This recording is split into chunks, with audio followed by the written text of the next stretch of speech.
ఓం మహాగణాధిపతయే నమః. ఓం గురుభ్యో నమః. ఓం శ్రీమాత్రే నమః. పరమేశ్వర స్వరూపమైనటువంటి జ్యోతిష, వాస్తు మరియు ఇతర అనేకమైనటువంటి శాస్త్రములను మనకు అందించినటువంటి మహర్షులకి నమస్కారం.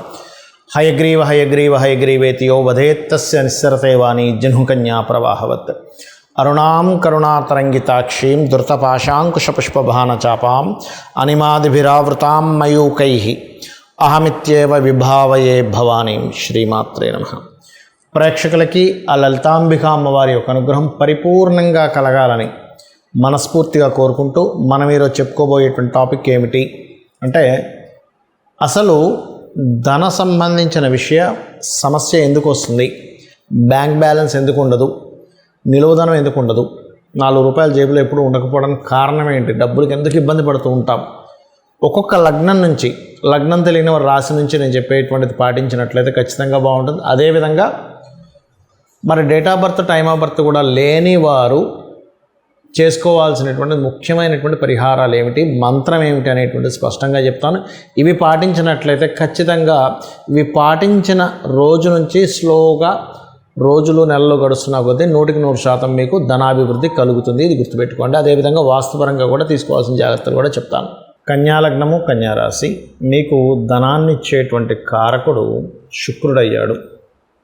సో ఈ శుక్రగ్రహం ఏదైతే అయిందో, శుక్రుడు కనుక బాగున్నాడు అంటే మీకు మహాభాగ్యయోగ ధనం పడుతుంది.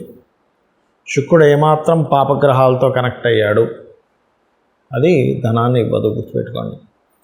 అలాగే మరొక విషయం ఏంటంటే, ఇక్కడ మీ యొక్క జన్మజాతకంలో కేతువుతో ఉన్నాడు శుక్రుడు, అప్పుడు లక్ష్మీ గణపతి ఆరాధన ఎక్కువగా చేస్తూ ఉండాలి. అంటే చాలామంది ఏమనుకుంటారు, కేతువుతో ఉన్నాడు కదండి పాడయ్యాడు, వైడ్యూర్యం పెట్టేసుకుంటారు అనుకుంటారు. అది తప్పు కాన్సెప్ట్. పూర్తిగా పాడైన గ్రహానికి సంబంధించినటువంటిది ధరించకూడదు. అలాగే శుక్రుడు పాడయ్యాడు కదండి అని వజ్రం కూడా పెట్టుకునే వాళ్ళు ఉంటారు. దానం ఇవ్వాలి కేవలం. అంటే ఏంటి, వజ్రం దానం ఇవ్వడం కాదు, బొబ్బర్లు దానంగా ఇవ్వడం, ఉలవలు దానంగా ఇవ్వడం చేస్తూ ఉండాలి. అలాగే శని బాగున్నాడు అనుకోండి, మీకు అప్పుల ద్వారా డబ్బులు వస్తాయి. అంటే అప్పులు ఇవ్వడం, చిట్స్ తిప్పుకోవడం ద్వారా డబ్బులు వస్తూ ఉంటాయి. కానీ ఇక్కడ ఎప్పుడు కూడా మనీ అనేటువంటిది కేవలం ధనాధిపతి మాత్రమే కాకుండా ఇక్కడ దశమాధిపతి, పంచమాధిపతి, భాగ్యాధిపతి, లాభాధిపతి, వీళ్ళ యొక్క కాంబినేషన్ కూడా ఉంటుంది. సో చంద్రుడి యొక్క స్థితి బాగుంది, బిజినెస్ల ద్వారా డబ్బులు వస్తాయి మీకు. చంద్రుడు బాలేడు మీ జాతకంలో, బిజినెస్ జోలికి వెళ్ళకండి. చంద్రబుధులు పాడయ్యారు, కన్యాలగ్నంలో పుట్టారు మీరు, బిజినెస్ జోలికి అసలు వెళ్ళకూడదు. అలాగే ఇక్కడ ఈ చతుర్థాధిపతి, సప్తమాధిపతి అయినటువంటి గురువు బాగున్నాడు, మీకు ధనాన్ని ఆయన ఇస్తున్నాడు అనుకోండి. అప్పుడు మీరు రియల్ ఎస్టేట్ అనో, పార్ట్నర్షిప్స్లోనో, లేకపోతే మీరు సంపాదించిన ధనాన్ని కరెక్ట్గా మీ యొక్క జీవిత భాగస్వామి దాన్ని వేస్ట్ అవ్వకుండా చూడగలుగుతుంది. అది స్త్రీ కావచ్చు, పురుషుడు కావచ్చు. అయితే ఇక్కడ ఈ గురువు గనక పాడైతే డబ్బు సంపాదించడం కష్టం అవుతుంది సర్వసాధారణంగా ఎవరికి, కన్యాలగ్నం వారికి. అయితే వృత్తి సంబంధంగా మేము ఎదగలేకపోతున్నాము అనేటువంటి వారు ముఖ్యంగా గణపతిని, విష్ణువుని ఎక్కువగా ఆరాధిస్తూ ఉండాలి. అయితే మీరు ఫైనాన్షియల్ గ్రోత్కి మాత్రం నిత్యము చేయవలసింది మాత్రం లక్ష్మీ అష్టోత్తరం చేయండి, మరియు కుబేర పాశుపతం చేయించుకుంటూ ఉంటే కూడా బాగుంటుంది మీకు. ఇక్కడ వాస్తుపరంగా కూడా తీసుకోవాల్సినటువంటి జాగ్రత్త ఏమిటి చూసుకున్నట్లయితే, వాస్తులో ఉత్తరే నిధి సంస్థితం అన్నారు. ఉత్తరంలో పొరపాటును కూడా టాయిలెట్స్ ఉండకుండా చూసుకోండి. ఇది కూడా మెయిన్గా మీకు ఫైనాన్స్ లేకపోవడానికి కారణం. బ్యాంకులో డబ్బులు ఉండట్లేదు అంటే వాయువ్యంలో ఏదైనా దోషం ఉంటుంది. అంటే వాయువ్యం తగ్గడం పెరగడం ఉంటుంది. అంటే కొన్నిసార్లు వాయువ్యంలో కూడా టాయిలెట్స్ అవి ఉంటాయి. అది కూడా మెయిన్ కారణం అవుతుంది. మానసిక స్థితి సరిగ్గా లేకపోతుంది దానివల్ల.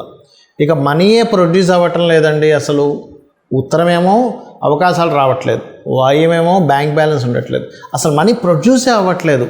ఆగ్నేయంలో చాలామంది టాయిలెట్స్ పెట్టడం వల్ల కూడా జరుగుతూ ఉంటుంది. స్త్రీ మూలకంగా ఇబ్బంది కూడా వస్తూ ఉంటుంది. అదేవిధంగా తెలియకుండా ఇంట్లో దక్షిణ నైరుతిలో బీరువా పెట్టి అక్కడ మీరు ధనం పెడుతుంటారు. అది వేస్టేజ్ జోన్, దానివల్ల వేస్టేజ్ అవుతూ ఉంటుంది. పడమర వాయువ్యంలో కూడా తెలియకుండా మనీ పెడతారు, దానివల్ల కూడా మీకు మనీ మీద అంటే ఎంతసేపు పోవడమే బాధ అనేటువంటిది జరుగుతుంది. సో వాస్తుపరంగా ఈ జాగ్రత్తలు తీసుకోవాలి. ఇక మరొక విషయం ఏంటంటే, ఇక్కడ నాకు జన్మజాతకం లేదు, ఏమీ లేదు, కానీ విపరీతమైనటువంటి ధన ఇబ్బంది పడుతున్నాను అనుకునేటువంటి వారు, ఒకటి ఓం ధనాధ్యక్ష ధర్మాధ్యక్ష ధనధాన్య వివర్ధనీయ నమః, ఒకటి ఓం సంపత్కరీ సమారూఢ సింధుర వ్రజ సేవితాయే నమః, ఈ రెండు చేసుకోవచ్చు.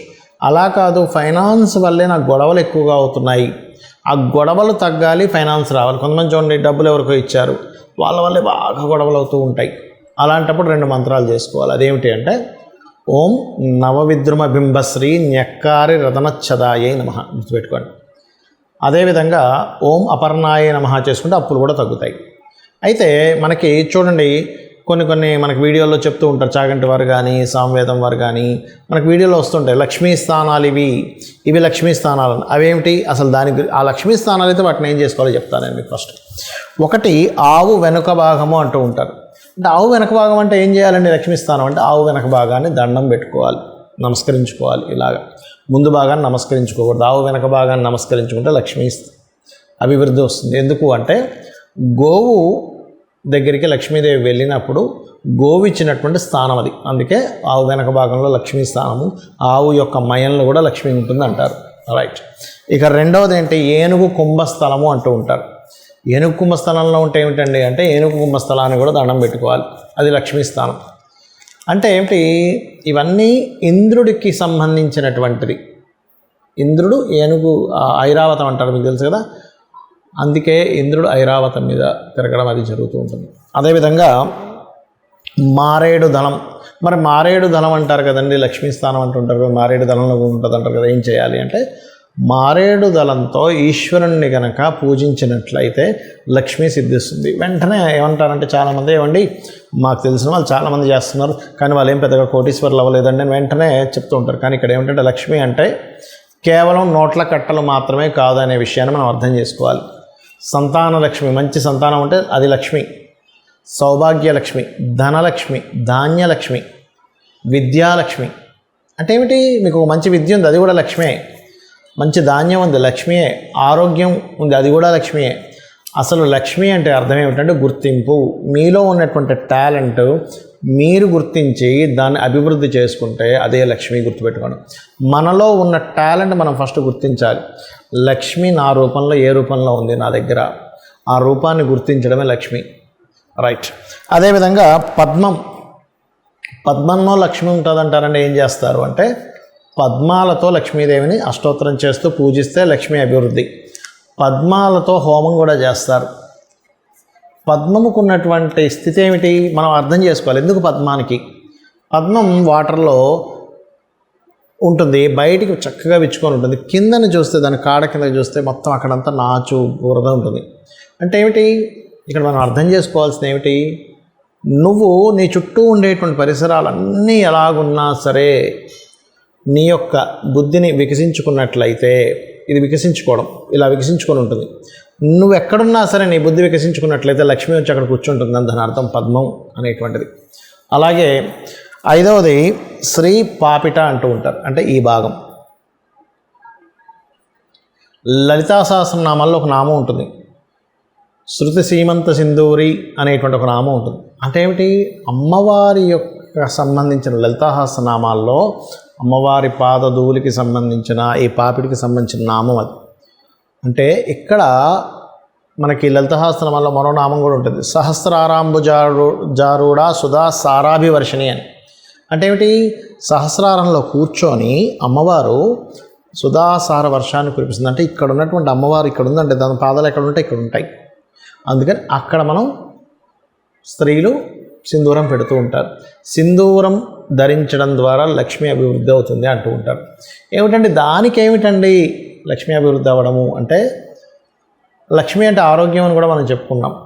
మనము మన చుట్టూ ఉన్న ఆరాతో లోపల ఉండేటువంటి నాడి ఏదైతే ఉంటుందో, నాళ్ళు ఉంటాయి, దాని ద్వారా కూడా లక్ష్మీ సంబంధం ఉంటుంది. ఎట్లాగా? మనకి హెల్త్ బాగాలేదు, లక్ష్మి పోయింది. ఆరోగ్యమే కదండి అన్నిటికంటే ముఖ్యం. ఎంత డబ్బున్నా హెల్త్ బాగాలేదు అనుకోండి, ఏమంటారు? డబ్బులు లేకపోయినా పర్లేదు కానీ ఆరోగ్యం బాగుండాలని అంటాం. ఈ సుధాసార వర్షాన్ని ఎప్పుడైతే ఆవిడ కురిపిస్తుందో, 72,000 నాడులు తడుస్తున్నాయో, మన ఆరోగ్యము, మన సౌభాగ్యం అన్నీ కూడా ఆవిడ అనుగ్రహంతో నిండుతున్నాయన్నమాట. దానికి ఆవిడ కృతజ్ఞతగా ఇక్కడ పెడతాము.